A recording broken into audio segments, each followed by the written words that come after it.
Protein supplements एक तरह से मैंडेटरी हो जाता है if you are going to the gym और even if you are doing any kind of a workout कि कहते हैं उससे बॉडी नहीं बनेगी उसके बिना, यही बोला जाता है कि मसल का साइज नहीं बढ़ेगा। साइज नहीं बढ़ेगा। तो प्रोटीन सप्लीमेंट आपके हिसाब से सही है, स्पेशली हाई जो जिसमें हाई प्रोटीन कंटेंट होता है?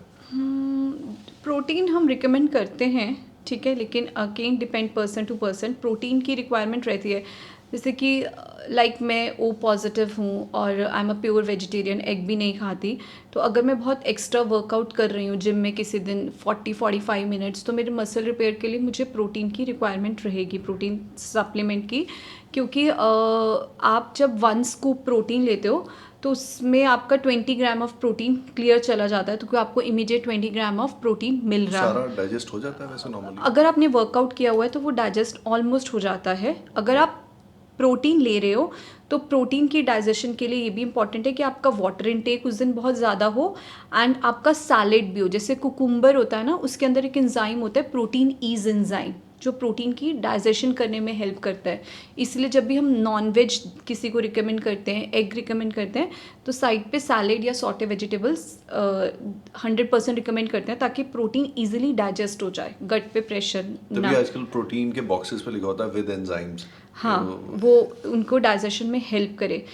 अगेन अगर आपकी गट बहुत वीक है, आपको डाइजेशन की इश्यूज हैं, तब मैं आपको डेफिनेटली प्रोटीन रिकमेंड नहीं करूँगी।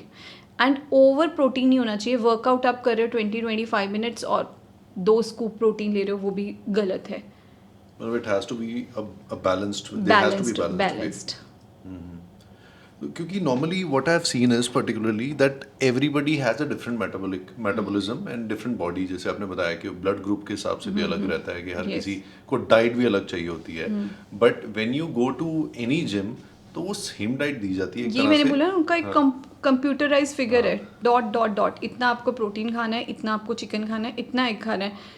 अभी कॉफ़ी दे देंगे।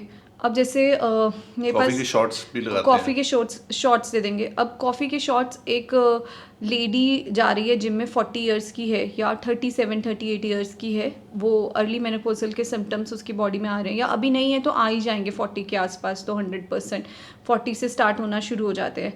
आप उन्हें कैफ़ीन के शॉट्स दे रहे हो, तो उनको हॉट फ्लशेस की प्रॉब्लम जो 1 महीने या 2 महीने बाद होनी है, वो पहले आप कर दो। ओवर कैफ़ीन जो है हार्मोन्स कम करना शुरू कर देता है हमारी बॉडी के अंदर। शाम के टाइम अगर आप जिम जा रहे हो एंड तब आप कॉफ़ी शॉट्स ले रहे हो, तो आपको रात को नींद आएगी ही नहीं ना, आपका ब्रेन एक्टिव हो जाएगा।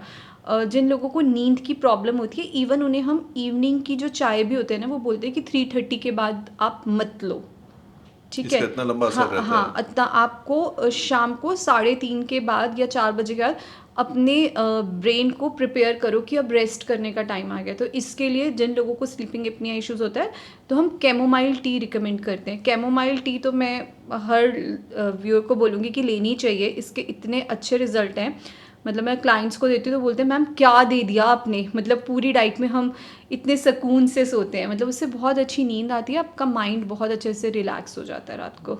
सोने से पहले अश्वगंधा लेना इज आल्सो सेफ? हाँ, अश्वगंधा भी आप ले सकते हो। कभी मैं अश्वगंधा रिकमेंड कर देती हूँ, कभी कैमोमाइल टी रूटीन में रिकमेंड कर देते हैं। एंड अश्वगंधा के तो बियॉन्ड ब्रेन आपके, वैसे आपके हाइपरटेंशन को भी मैनेज करता है, वेट लॉस में हेल्प करता है, आपका मेटाबॉलिज्म बूस्ट करता है, तो इस तरह से।